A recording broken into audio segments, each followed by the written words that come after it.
Let's dive right into this. Welcome back to The Explainer. Today, we're unpacking the brilliant concepts inside the book Playing to Win. Yes, Playing to Win by A.G. Loftley and Roger L. Martin. But listen, we aren't using Playing to Win as some stiff corporate boardroom tool today. No, we're using their strategic framework from Playing to Win as a sharp, unforgiving mirror for your own self-command. Our big theme today?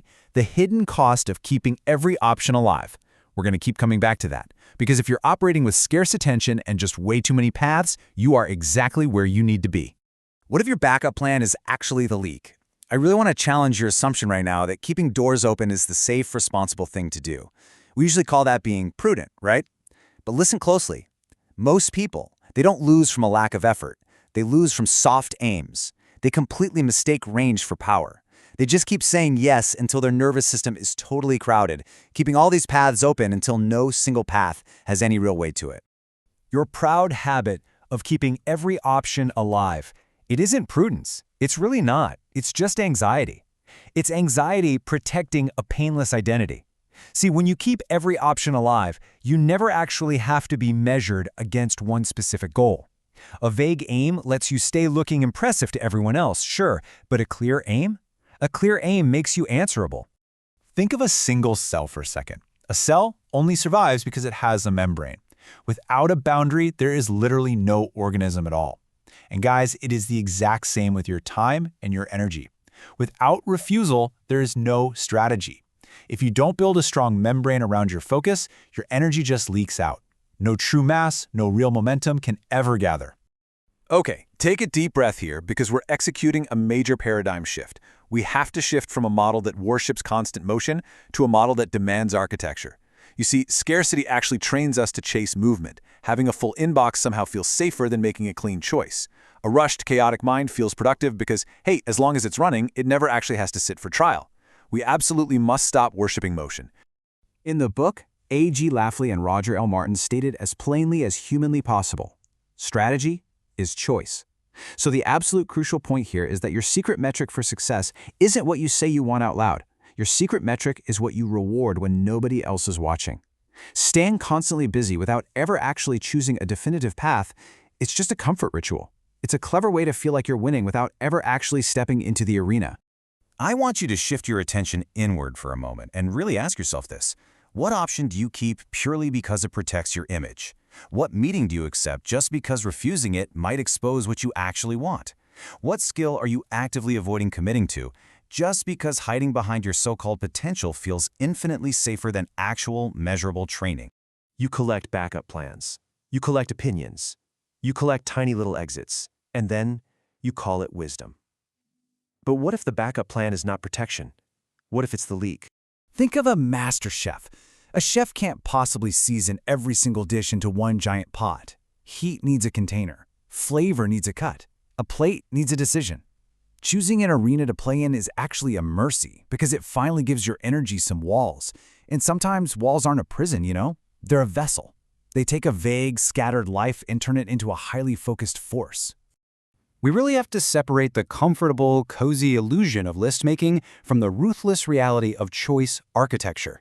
Planning is really just a list of things you'd like to happen. It's safe. Strategy, though? Strategy is a chain of connected, incredibly difficult choices. Motion asks, how can I keep going? Strategy asks, what must stop?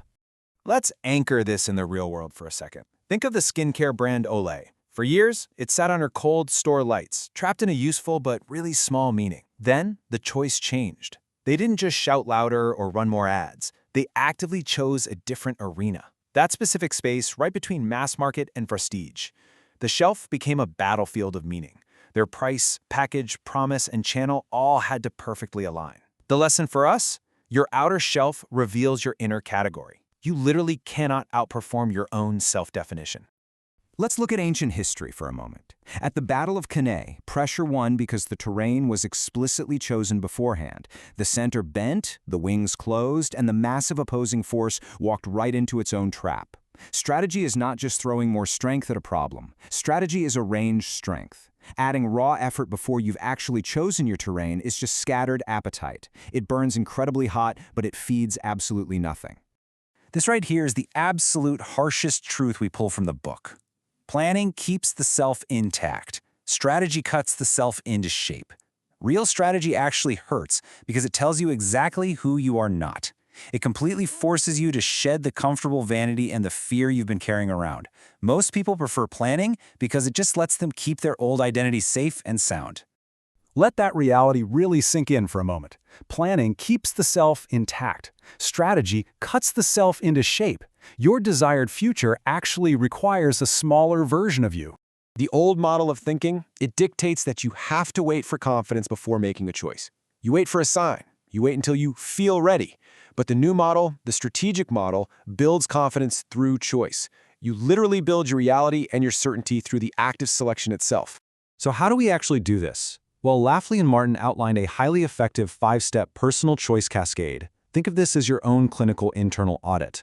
Step 1, name the win. Make it concrete enough to genuinely scare you. Step 2, choose the arena. Step 3, choose your edge. How exactly are you going to win there? Step 4, name the capabilities you need to train. And finally, Step 5, name the systems that will actually protect your choice when things inevitably get hard. We need to strip away all the grandiosity and the theatrics of strategy right now. What we're demanding here is adult refinement. We need bodily, visible evidence of commitment. We're talking a dedicated time block on your calendar, a permanently closed browser tab, a written no to a distraction, a tighter promise, a single metric that stares right back at you at the end of the week, not some vague ambition, actual evidence. A vague person constantly seeks relief, but a strategic person accepts grief. The hidden cost of that option you keep avoiding is immense. It's just self-sabotage perfectly disguised behind a clean desk. Choosing your path requires accepting the very real grief of a closing door. You literally have to let a version of yourself lose air so the real you can finally breathe. Ultimately, you only win through fit. You need the fit between your aim and the arena, the fit between the arena and your edge, the fit between that edge and your daily muscle, and the fit between that muscle and your overall rhythm. A life without this fit constantly forces your raw energy to do the heavy lifting of truth, totally exhausting you before the real contest even begins. Take one page tonight. Write down your win. Write down your arena. Write down your edge. And then cross out one option that exists right now solely to protect your pride. Feel the fear of that door closing and let it burn clean. That heat is absolute proof that the choice is real. Continue the internal transformation at upgowise.com. Strategy begins when options die.